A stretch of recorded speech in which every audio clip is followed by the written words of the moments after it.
Welcome to Speech Talk Live. My name is Jay Yoza. This is episode number 43, and I have my co-host Julie Wu Finkelstein joining us. And thank you for watching this. If you're watching this live, or if you're watching this on the recording, what we try to do on the show is we talk about public speaking related topics that affect us and affect us on a daily basis. That could be either fear, either just, how do you craft a speech? How do you get through a speech? How do you organize a speech? So we look at a lot of different experts, and also we try to, based on our learning, studying the subject, and we mentor this public speaking course on Coursera called Introduction to Public Speaking. We offer all kinds of tips and techniques. These are tips and techniques that we actually use. So it's our way of doing multiple things. One is that we are very passionate about this subject. We want to learn, we want to teach, we want to coach, and also we want to get better at it. So that's what we try to do. I'm based out of Hazlet, New Jersey. That's about 50 miles from New York. And I do three things. I have a small consulting business where I coach CEOs to increase their sales. The second thing I'm currently working on is writing a book on public speaking. I'm currently on my third draft. I'm trying to get it finished, hopefully by this weekend. And the third thing, obviously, is this show, the Speech Talk Live, and I create a lot of videos to support the community that we're building here. So that's me. And at this point, one of the things that we're doing now is we used to have a 3-minute segment. We're now going to just include that within the introduction. And before I go to my quick some insight that I want to give related to anything, I want to just kind of go over the program today. So we have 3 segments. The first segment is this challenge that I have come up with. And this is for people who complete the course and they want to remain, they want to basically maintain what they've learned and keep on improving. So I've created this challenge for no better name. I'm calling it the Ultimate Challenge. And it's quite involved. So in fact, I think I might have done that once. But it's something that I just wanted to get it out there to get feedback on what people think, because we'll talk more about that when we get to that segment.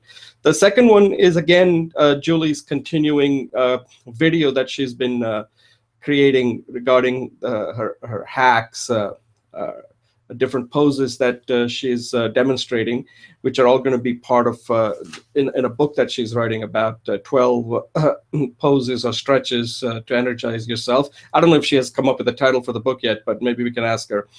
And the third one is, again, getting back to this topic on feedback. Again, so today's theme kind of is maintenance. How do you keep on improving, right? These are all about the challenge, about the feedback. So it's part of the maintenance. How do you get that? How do you continue to work on this skill and keep on improving? So at this point, I'm going to talk about something that I just came across recently that I want to share with you, and hopefully I can do it in 90 seconds. So I went to get some sandwiches I think it was last week, and there was a guy. I came out of it was a Wawa. I don't know if you have Wawa where you live. It's like a coffee place. You get sandwiches. Some place have gas stations. It's a gas station that has attached to a mini mart where you can get sandwiches, coffee, or chips or soda, things like that, cigarettes. And as I was coming out, there was a guy standing there, and he noticed that I had sandwiches, and he said, "Sir, can I have some change so I can get some food?" And where I live, we don't have people who ask you for money like that. And I was kind of taken back. I said, that's interesting. This guy suddenly looks like he could be hungry. And I had to think quickly, because otherwise I could have just said no and I could have just left and nothing would have happened. But then, I just realized that something touched my nerve there. And I said, listen, I'll be happy to give you money, but you have to promise me you're not going to use it for cigarettes or anything. And he said he wouldn't, so I gave it the money. As I was leaving, it just occurred to me that I started thinking about it. I said, this guy basically asked, and I gave, right? If he hadn't asked, I would never have given him. And I said the difference between him and somebody who's a salesman is that this guy is always going to ask for change, and he'll always be in that mode where he'll probably be poor or in need of people giving him something.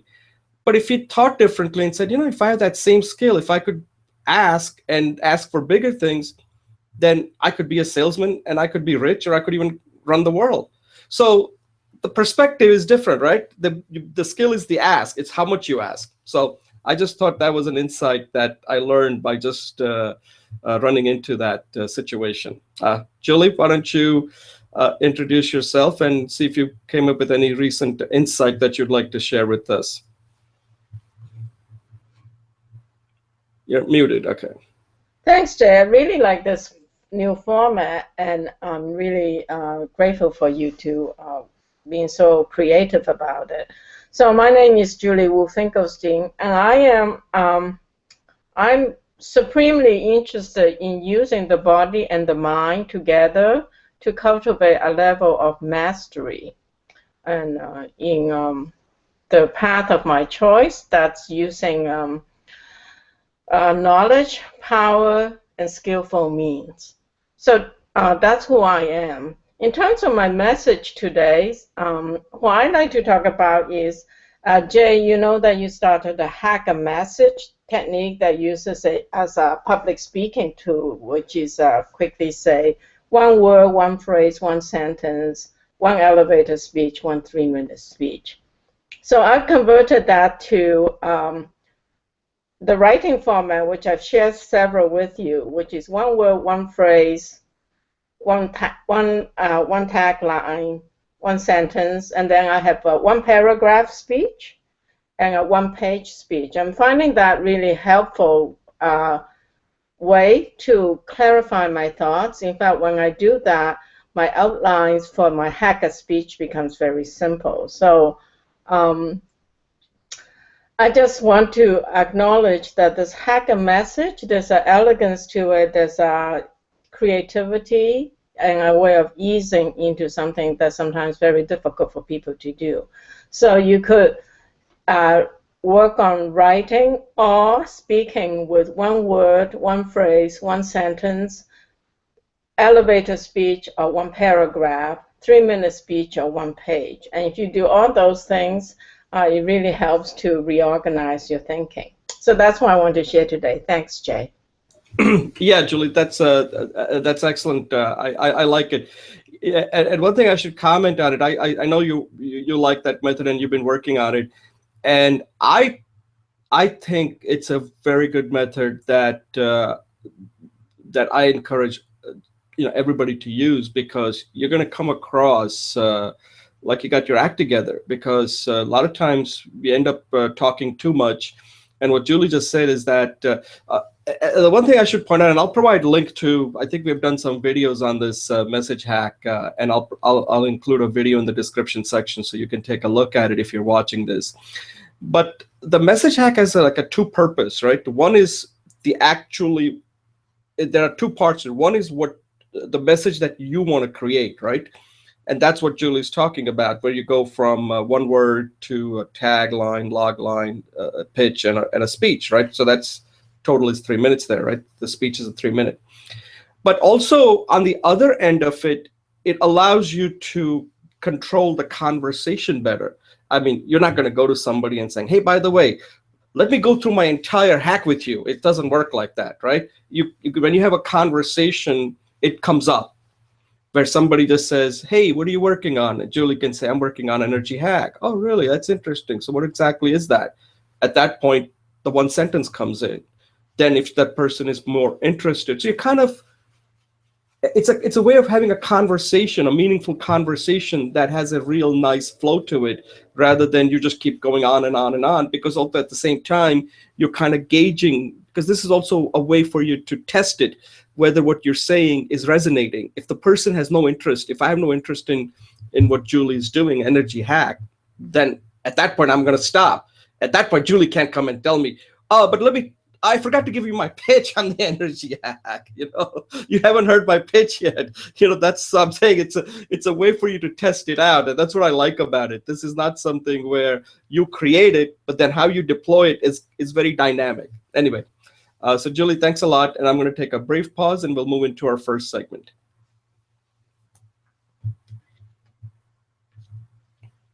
Okay, welcome back to Speech Talk Live, episode number 43.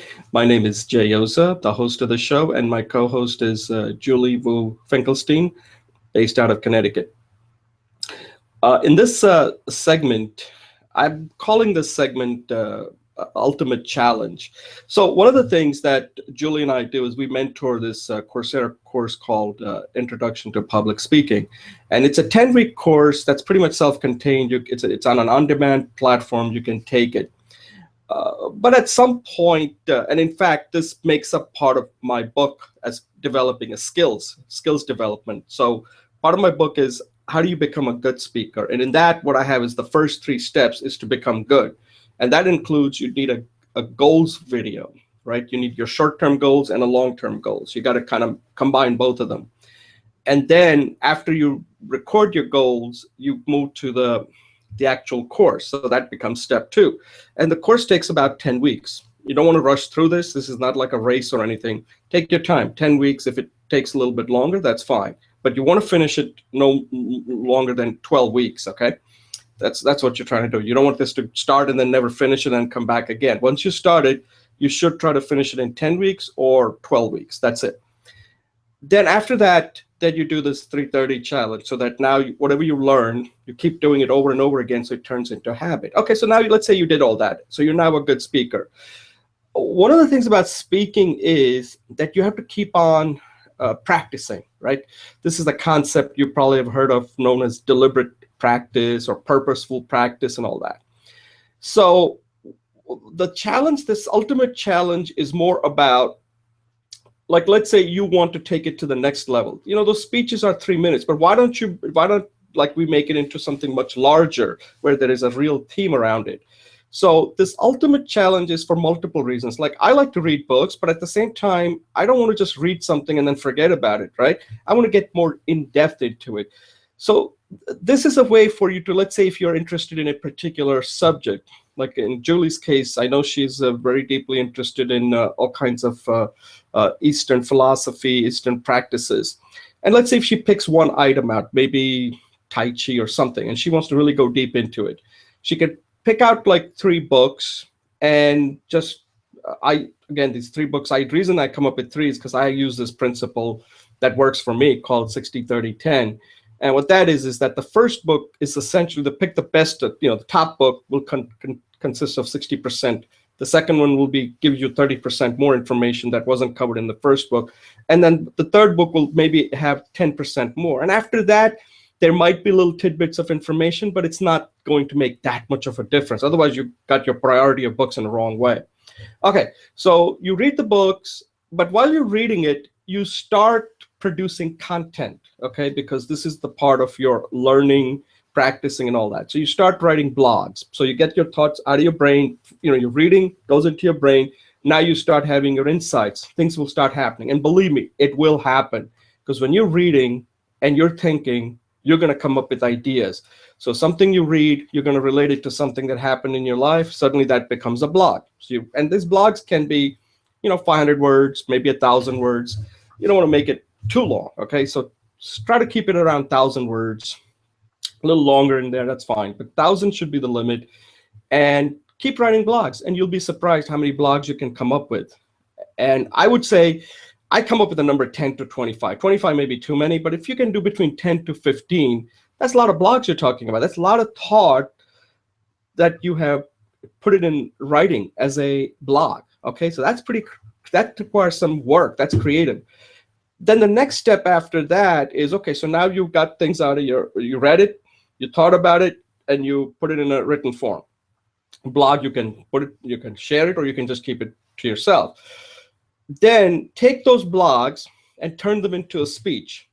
Now, I don't tell how to do that, but I have that speech hack that you can use. You already know the subject, you got some idea, put a quick outline together, and just get on the video and record a video. So now you've taken something that was in a written form and you've turned it into, you used it to hack the speech together from the blog. So you're already familiar with the material, okay? So this is not something where you're going to have to write a speech.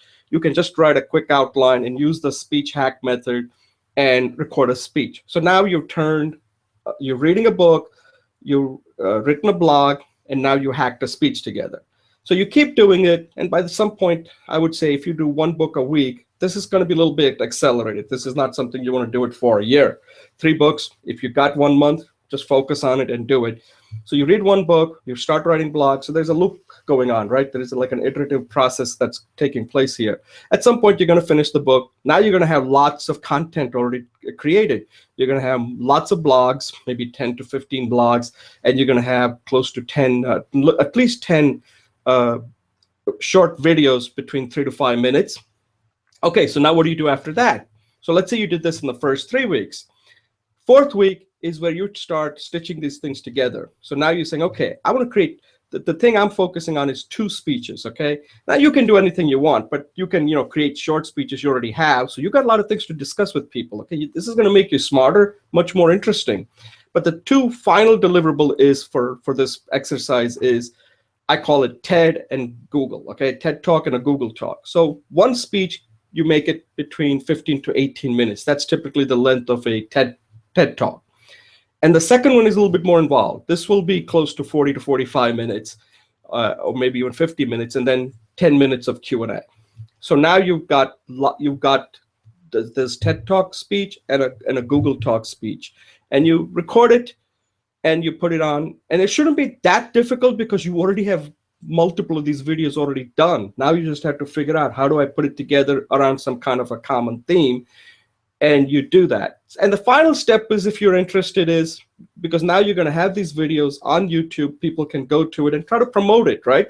And if people might be interested in saying, hey, I would like you to come and give a speech. And if they want you to give a speech, you already have done it. And it shouldn't be that difficult. And even if you don't give a speech to a live audience, let me tell you, you're going to be much smarter. You're going to be much more interesting. So if you're ever in a point where you're having a conversation, people are going to view you as like, wow, that person, he really knows that subject well. And let me tell you, when you know a subject well, people notice. So I have an interest in doing it. So I just created this challenge around it. So there's some methodology behind it, rather than just read books and do nothing with it. So this is work, okay? But if you're going to spend time reading books, create some kind of a challenge around it so that you can use all this content and turn it into something. And you don't know what can result from it. So that's what this whole ultimate challenge is all about. And I don't know, maybe there should be a different name, but this is something that I hope to do once my book is completed. I already have identified 3 books that I'm going to read and go through this exercise and then record all my videos and make them available to people if they're interested in taking a similar type of challenge. Julie, what do you think of it? What do you think of this challenge? Are you going to take it? Excellent, Jay. It sounds very daunting, so I will do it when you will do it, maybe. But I did have let me just say I do have 3 books put out, and so it's entirely possible that I'll do it. Maybe you can bring up the topic again next week. What I really like is, I thought this was great, Jay. I think this is you have 8 steps, at least the way I wrote it up. One is making the commitment to do it. 2 is picking out a subject that's narrow, not too wide. 3 is pick 3 books and read. 4 is start to write blogs. 5 is create a 3 to 5 minute video.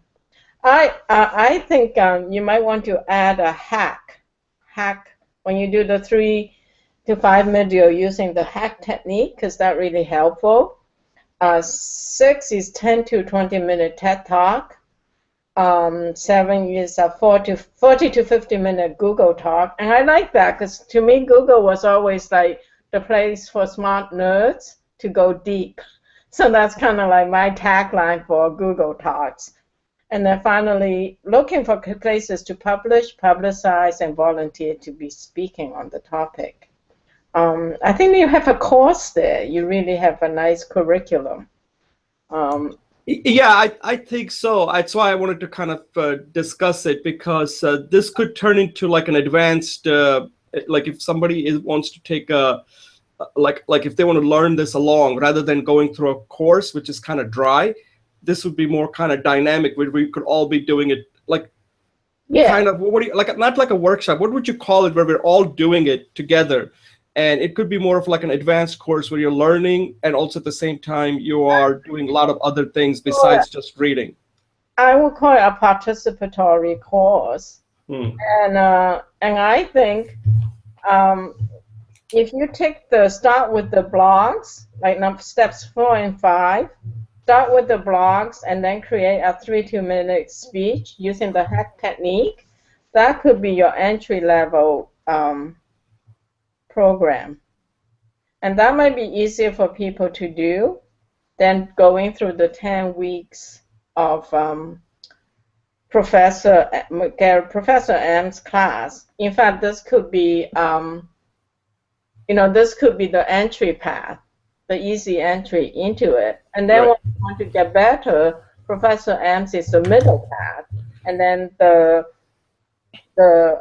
TED Talk, to the publish and publicize will be the advanced class. So you could do an entry-level class like pre-Professor M, and then use Professor M, and you can facilitate that for your medium level, intermediate level, and then the TED, Google, and speak out loud or speak in public could be the advanced module. So you will have 3 modules for the advanced. I would suggest you create three modules for the intermediate, which is write the blog using the message hack technique, speak at the blog using the hack message technique, get some feedback, and do some 3 minutes using the message hack.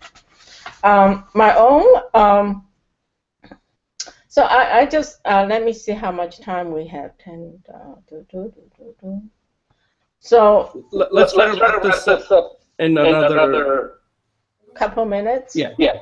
Okay, so I just thought that your speech was great. I thought the content was great, and I thought that you're really, as I mentioned, I think that your gift or your talent or your special expertise is really engineering a very fluid process. And I think once engineered, it becomes available to people as a practice form. Like Tai Chi. Tai Chi is like infinite, right? But when they do the form, they're just doing the form. But they're learning all the infinite stuff, but there's a place for them to learn it step by step. And I think that you've done that with this. It's the beginning of something really nice. So that's my feedback. All right, Julie. Thanks a lot. Can you mute your line? I'm hearing feedback. Oh, I'm so sorry. That's okay. Yeah, no, thanks a lot.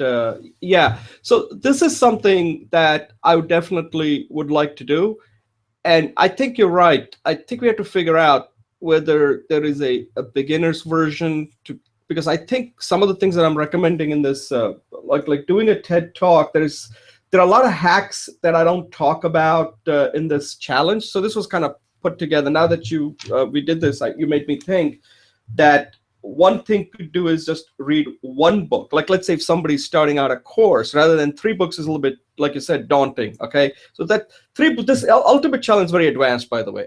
There's so many things, moving parts here. So many things that are involved here. First of all, a lot of people out there who may take this may not want to write. Okay, so you're assuming that they have writing skills and they really enjoy writing. So if they don't enjoy writing, then they're out. They can't do this, right? The second thing is, if somebody's just taking this and they haven't even given any speeches, they're not going to have it's going to be difficult for them to do a 3 to 5 minute video. So I would say that this would have to be simplified, and first would be like a starter challenge. The beginner one would be just to take one book and work on that. And then if somebody wants to move to if they've taken the course and they want to move to an advanced level, then 3-book would be a way to do it. But this is like the kind of like a full Monty, if there is a word like that, the full Monty challenge, I guess, where you basically are taking 3 books. First of all, okay, that's another thing we didn't talk about. A lot of people don't even like reading books, okay? They can't finish a book. So this is like an ultimate skill. You bring 3 skills together: reading, writing, speaking, and performing. I mean, maybe 4. So there's a lot of skills that come. So this would be a very advanced course if we ever decide to do it with a bunch of students who are really want to take it. So we got to keep this in mind. So we got to, anyway, I think I got some very good feedback. Unless you have any other comments, I'm going to pause and we'll start. Okay, thanks a lot. So at this point, I'm going to take a brief pause and introduce the next segment. So thank you for watching.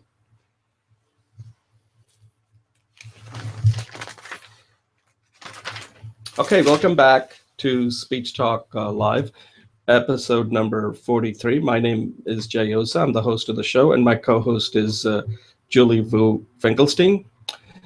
In this second segment, we're going to continue the series that Julie has started about several episodes ago, where what she's doing is she's currently writing a book about some of the fundamental stretches that anybody can use that can energize themselves. You know, when it comes to these stretching, there's so many of them out there, and after a while, you feel like you have to be so supple. And all these people that do it, they look so great. And I think what Julie's trying to do is that these poses, you don't have to be, you know, somebody with somebody young. Anybody can use these poses that she's demonstrating and can energize yourself. So you could be young, old, anybody, men, female, you know, even some medical problems, depending on what kind of poses you use. So what she has done is she's been taking one pose at a time and recording a video. And this particular stretch, I think it's a downward dog that she's demonstrating. So she's doing multiple things. So what she's doing is she's using this video to show the pose, but also it's also part of her way of communicating this. So there's multiple things she's trying to do in this video. So rather than me talk about it, I think I'm going to turn it over to Julie and let her describe the video, what she's trying to accomplish and where she is with these poses, and then what kind of feedback, whether she wants me to tell her how great she was or whether she wants me to focus on what she can do better. And that's something we're going to talk about in the next segment. So this one, I'll leave it up to her. So Julie, why don't you take it over and describe this? And by the way, thanks for sending the video to discuss this. And I appreciate the work that you're doing and helping people on how to create these type of, I call them show and tell video, that a lot of people out there could do depending on specific things that they are, you know, passionate about like you are. Okay, take it over. Okay, thanks, Jay. So first of all, I'll talk about the pose. I'll take about 3 minutes or so to talk about the pose, and then I'll take a couple minutes to talk about my speech goals. And the third one is I would like some needs, how I can improve it, feedback. So thank you, Jay, and that's based on your forthcoming video. So the downward dog as a pose is it's a strengthening pose and a balancing pose.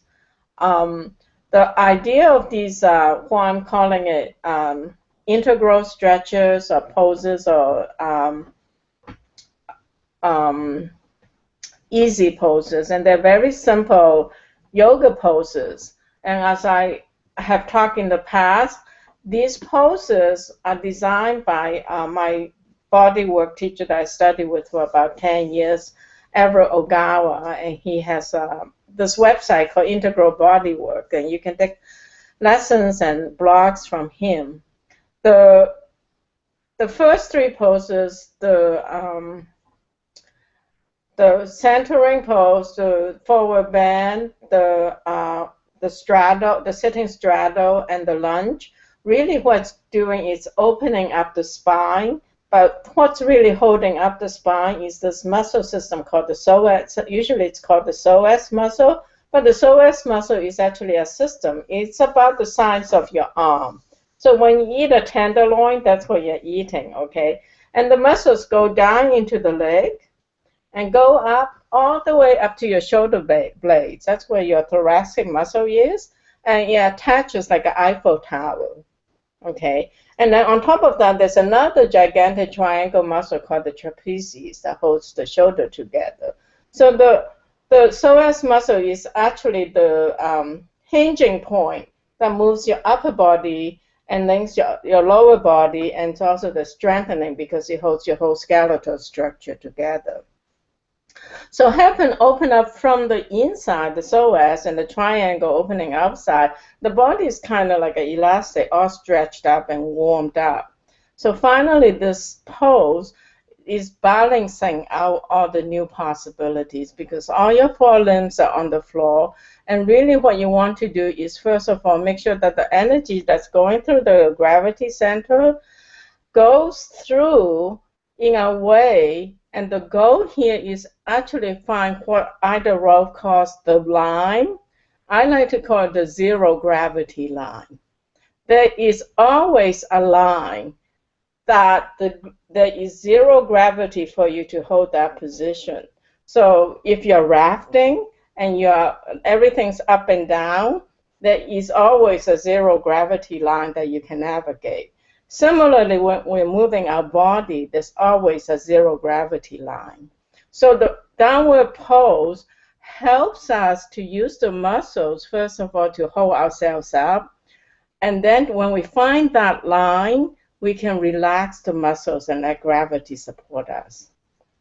And the intelligence, we always talk about the body is naturally self-evolving and intelligence.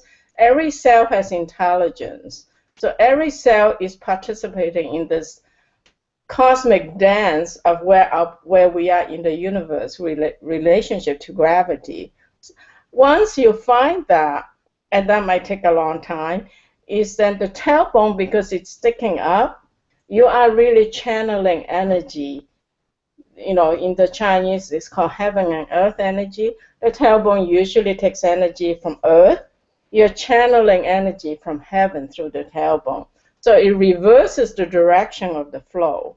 So the downward dog, while it looks very stationary, it's actually a very dynamic pose. And if you cannot do the downward dog, you can do the cat and dog, and it will further create this flexibility in the spine. And it's continually educating what's possible for zero gravity because you're kneeling on your knees. And so it's not as stressful. In fact, that's a very good place to start. In terms of the speech, I am using the hack method. My goal of that is I think that it helps me. My challenge in life is I have huge ideas, and they're always all big. And most people say, that's a great idea, but what do you really mean? So using your hack technique, I'm trying to concentrate and organize my ideas so that people who don't have to be in my head to get what I'm trying to say. And I think that the continuation of speaking here, doing the videos, as you know, I've been trying pretty diligent about it. I think something's opening up. And so I would definitely like feedback. And at this point, I'll let you give me feedback. Thank you. Yeah. So let me just compliment you on it. I'm noticing, incrementally, I am seeing improvement. And the main thing I'm seeing is that you look much more comfortable when you're doing these videos now. Okay. And I don't know if it's because of the subject that you're familiar with, but at times when I've seen you give speeches, you just didn't look comfortable. I guess this is your element. I don't know what it is. Maybe it's just that you made an improvement. But when it comes to these videos, I just noticed that comfort level, like you're in control of your topic, and you know exactly how you want to present it. And because that's actually a very important point that I want to just emphasize on. It's something, I think I recorded a video where in the beginning, I come on the video and I don't say anything for the first 5-6 seconds. And the reason for that is that if you don't look comfortable right from the, because remember, when you're speaking, you have to be comfortable right from the beginning till the end, because the audience can notice the difference. So if you're not giving them comfortable feeling, then they're going to get uneasy and not focus on the content. They're going to focus more on noticing you, like, oh, that Julie, does she really want to be there? So when I see these videos, I notice that you want to be there. You want to communicate these poses to people. Okay, so that's a very big thing that's important to note, that before any speech you give, you got to psych yourself out and saying, I want to give this speech. I have something to say, and I'm going to say it. Sort of like what Amy Cuddy does, right? And it doesn't hurt to say that. I think we all need to do that. This is not something that if you're going to get in front of people, you got to have a purpose. What is your purpose? And make sure and that's where your message hack really looks like it's helping you focus on knowing what your purpose is, what the message that you want to convey. Okay, so I think that all those things are really, the only thing I'll comment on it is that as far as the improvement is, and this is more about, I don't know whether it's an improvement or it's just a choice that you're making. It's just that before you get into the pose, right? Mm-hmm. Take your time. You don't need to just go right into the pose. I'm not sure you're doing that, but I'm just saying, get the audience to like anticipate what's going to come rather than just say, now let me show you the pose. I'm not sure you're doing that, but I'm just saying, take your time and just give them a little bit of a setup. Like, so up to this point, we have covered all these poses. And before I show it, let me just give you a little bit of a description of what this downward dog is. And, you can use your hand gestures and kind of let the people know what you're going to show them. And then you can say, well, as we discussed earlier, this is the part that I was telling you about where, and then, so what I'm saying is that the people, it's again back to your technique, your sandwich technique. Let them know what exactly are you going to show them and why you're showing this pose, why this pose is so important to them.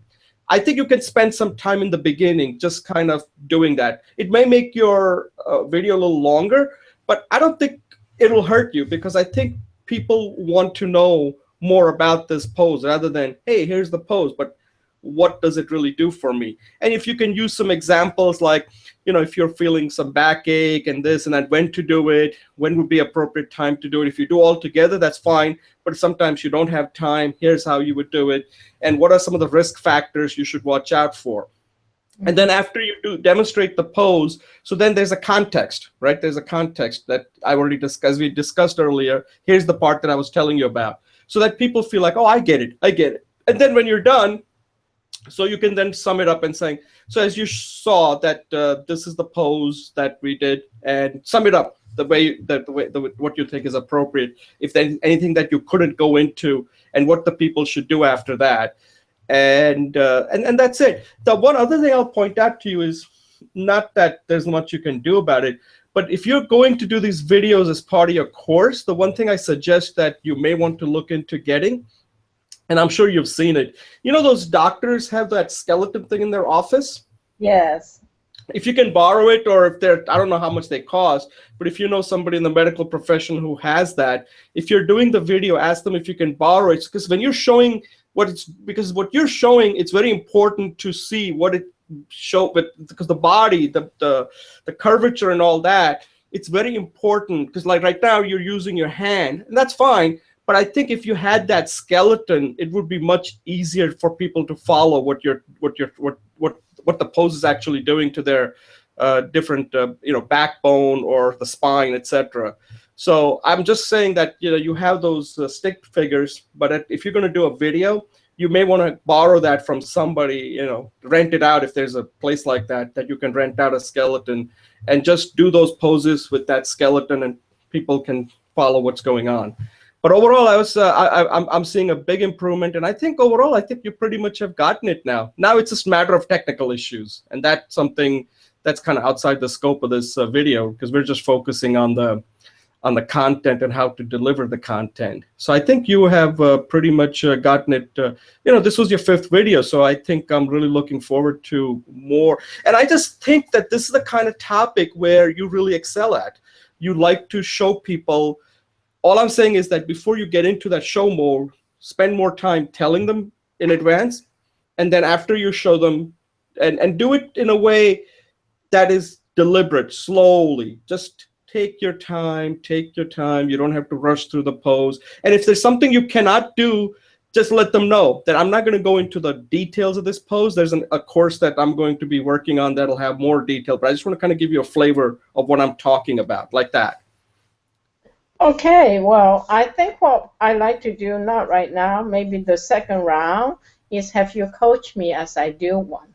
Okay, yeah, that's a good idea. Yeah, so we can do that. Like if the next one you want to write up a script for the next video, if you have not recorded it, the message hack, and just send it the message hack for the next video to me, and I'll give you some tip on what's the good way to start it. Then you can go into the demonstration mode, and then how to conclude that particular pose. So that way you have pretty much a formula on how to do each one. Because once you get one of them, each one will be different. Of course, there are going to be unique things for each of the poses that you're demonstrating.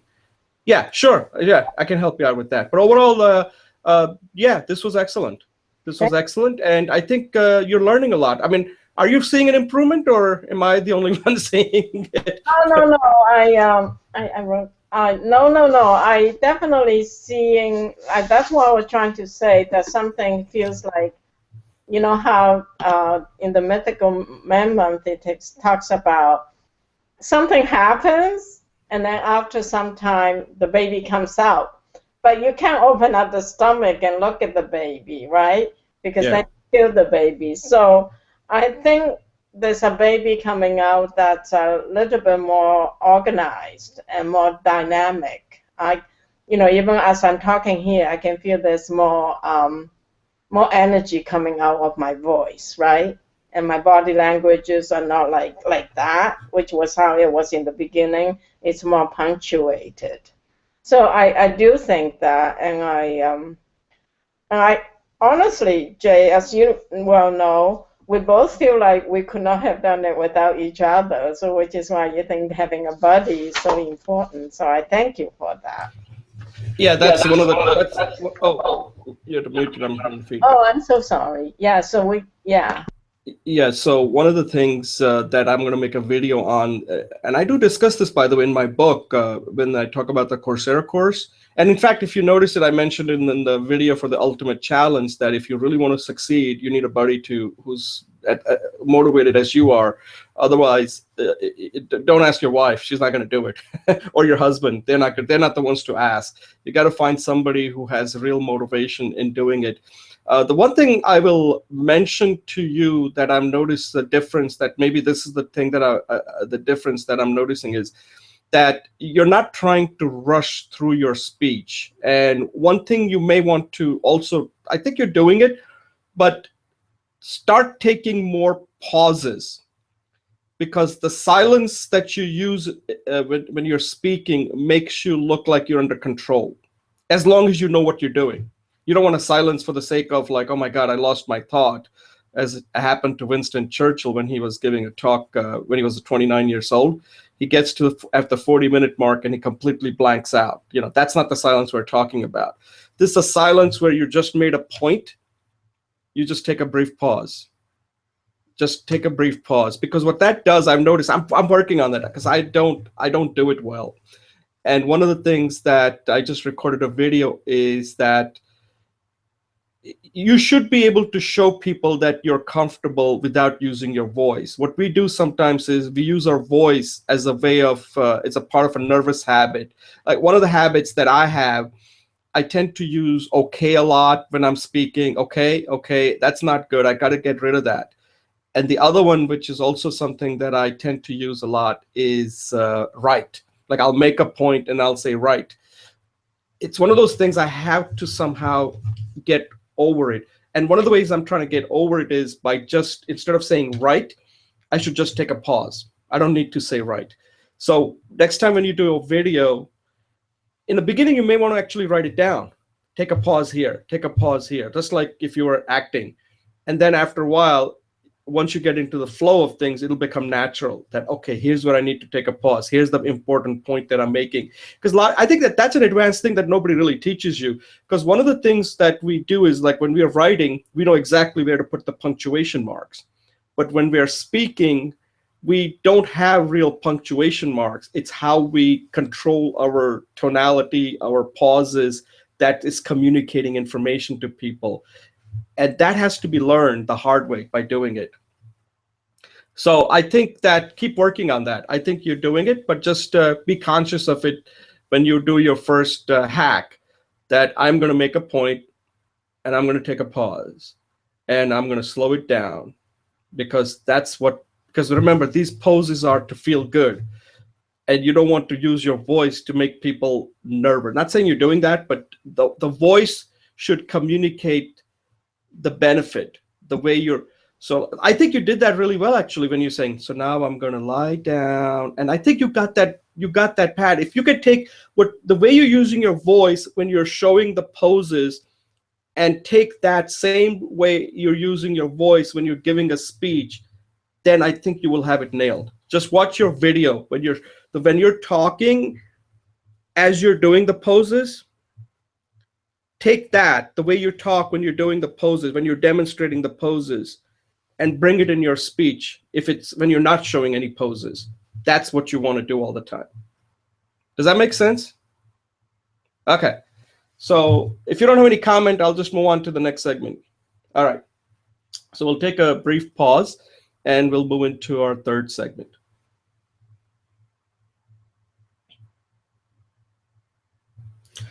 Okay, welcome back to Speech Talk Live. This is episode number 43. My name is Jay Oza. I'm the host of the show, and I have my co-host, Julie Wu Finkelstein. And in this third segment, we're going to get back to a topic that we have already covered in the past, but there's something different in this one that I've noticed that I wanted to discuss. And the topic is feedback. Now, feedback's very important. You know, as you just saw, if you saw segment 2, Julie asked for my feedback, and I gave her feedback. I was primarily focusing on what I think she should improve. So what I'm talking about here is that, let's say like Julie right now only has me. Unless there was another person, then she would have 2 people giving her feedback. But what I'm saying in this video with feedback is that if you want a good feedback, you determine what you want the other person to tell you. Don't tell them to give you too many things. So if you're the kind of person who's, like in my case, I've already gotten to a certain point where I'm more interested in what I can improve, that's what I will ask them. But if you want to know what you've done well, so you can ask one person just one thing. I just want you to focus on all the things that you think that I did that were effective. That's it. So now that person is just focusing only on that. And you already set his mindset. I want you to just focus on this. What happens often is that when you don't give that type of direction or instruction, people will naturally focus on things that they think that you could do better. They'll focus on things that you could have done better. And then at the end, they'll add in, oh, but you did this, you did this. No, just focus on one thing. You should do your own evaluation to know what you did well and what you could have improved on. So you already have that. But when you're asking people for feedback, make their life easier. Just give them one set of instruction for one person, another for another. So if I had, like, let's say if there was another person and I had given a speech, I would say, Julie, I want you to focus on, based on her skill set, okay? Because she's very good at, because I know what she can do. I would just tell her to focus on things that I could improve. And I don't need to worry about, like she can say, overall, I liked it. Highlight, I liked it, but here are the things I want to focus on. That's fine. But I don't want her to give me 3 lists on, these are the things I think you did well. I don't want that feedback from her. And then the other person, I could say, I don't want to find out what I can improve. Tell me the things that you thought really worked well. That's it. Now, at some point, you're not going to have 2 people who can give you that kind of feedback. And if you just have one, then focus on the one on the improvement part. And the part that you did well, you can do that yourself. And if you are just doing your self-evaluation, you want to start with the part that will help you improve more, because that's the part, because everybody likes to get positive feedback, right? But if you are trying to improve, then that's what you want first. If somebody out there is nervous, is starting out, then definitely they need that encouragement. But this is somebody like Julie and I have been doing this now for some time. We know where we are with our speaking skills. We're trying to improve. So that's what you want to lead with. So this is something that I thought was kind of important to discuss, because feedback is very important. And once you reach a certain level, you should be able to determine what kind of feedback you want and how it's going to help you. There's no point in getting a feedback if it's not going to make you better. I mean, and not saying that that the person has to nitpick and this and that. That's not the purpose of a feedback. Purpose of a feedback is to make you think, is there something that you missed that the other person, that you could have missed that the other person didn't? That's what it is. And just because somebody's giving, you got to give the other person a permission to give you feedback. That's another important part. And that person may pick certain things. Like I said, I always like to use the 60-30-10 principle, right? The first feedback has to be the main thing. And then if there's a minor tidbit like, oh, Jay, I noticed that you have a tendency to use right after you make a point, I wouldn't put that as a 60% feedback. That's not, I mean, for improvement, that would be like maybe 10%. So you got to be very careful that you follow it in an order. The first one is the most important. The second one is second important, and the third one. And after third, then you're just nitpicking. So I think feedback is very important. And I'd like Julie to, Julie, what are your thoughts on having person just focus on one aspect of the feedback and not suddenly give you both positive, I'm using this loosely, positive and negative. It's hard to switch back and forth like that. If you want a feedback, just tell them, you positive, you tell me all the things I can improve. Okay, Julie, go ahead. Okay, Jay, I'm going to just take a minute because I want to try to fit into our time. So I just thought that this was, again, another great speech, and I think I call it the divide and conquer or specialize and segment approach. And you're right, one person is can focus on one thing really well. So Adam Grant talks about in his book, in the originals, about getting really useful feedback. He says it's good to get feedback from friends. It's kind of good to get feedbacks from your friends because your friends are supportive, and also, but it's really, really good to get feedback from what I call the noble critic, someone who has who might not like you, who might not like your ideas, but has a level of integrity, and you can engage in a level of conversation because you can use him to really strengthen your argument. And also, if he supports you, he will be your best supporter.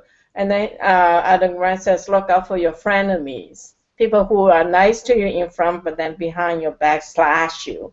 And I think that what you're talking about, feedback, fits into that context, which is really great. So thank you.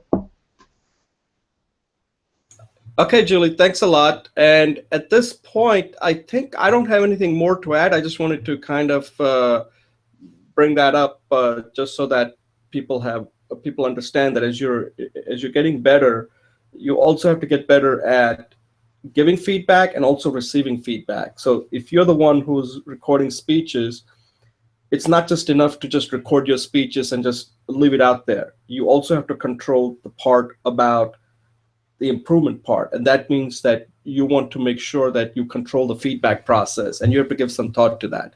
So Julie, thanks a lot for your feedback. And at this point, I think any closing comments on the show today, or we're pretty much try to wrap it up? I just think your ideas are becoming really great, and your engineering approach really helps me to take some of my fuzzy ideas and becoming more organized. So I just want to thank you for such a great program today. Thank you. Right. Let me ask you a question. So now that this is our 43rd episode, when you talk to people like your friend circle, like what kind of feedback are they giving you?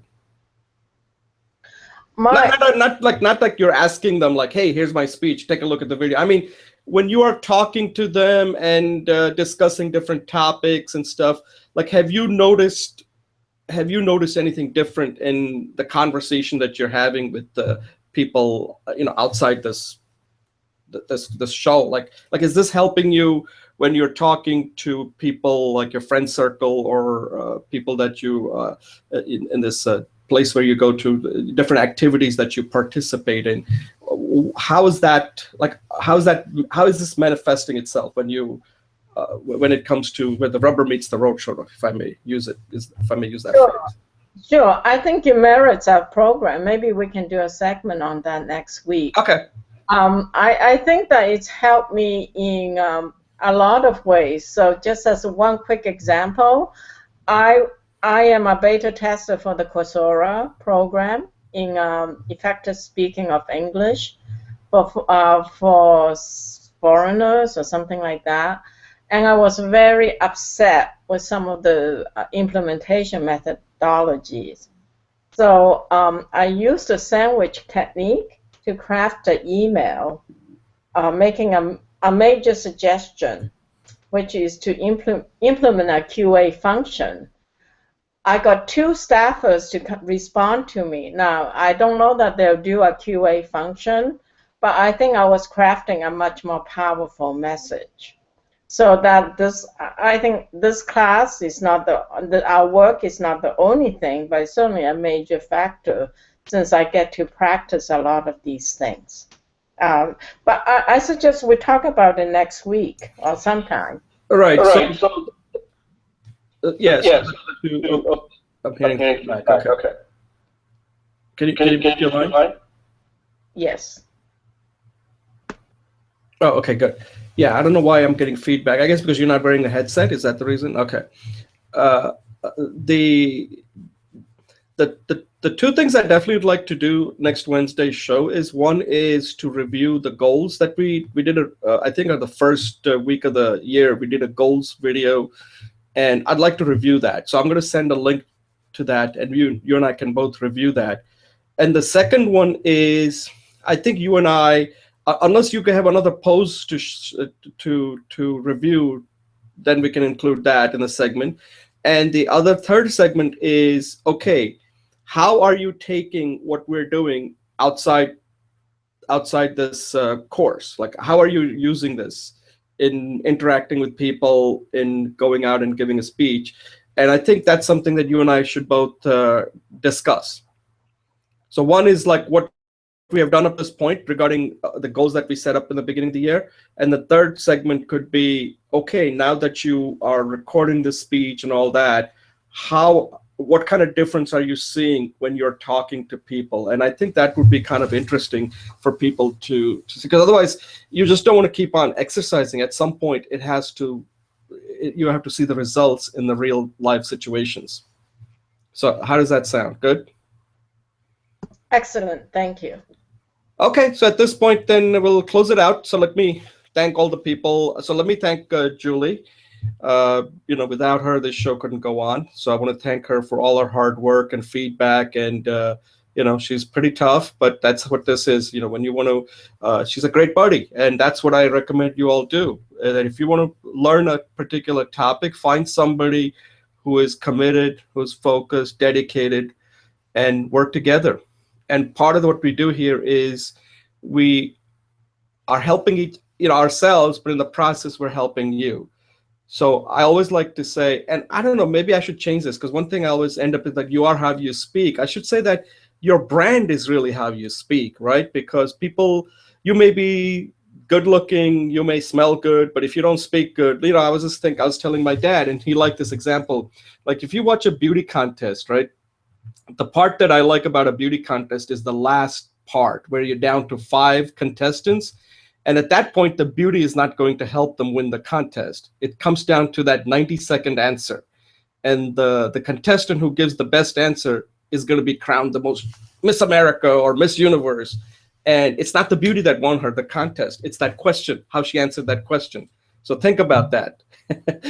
That if you don't answer that question well, you don't have to be beautiful. But if you don't answer that question well, you could be beautiful and not win the contest. So anyway, it was a little insight I should have saved for my 90-second, but I'll use it at the end. So Julie, thank you very much. And again, keep practicing. keep doing it. You control this, and you will get better. And we'll see you next week for episode number 44. So thank you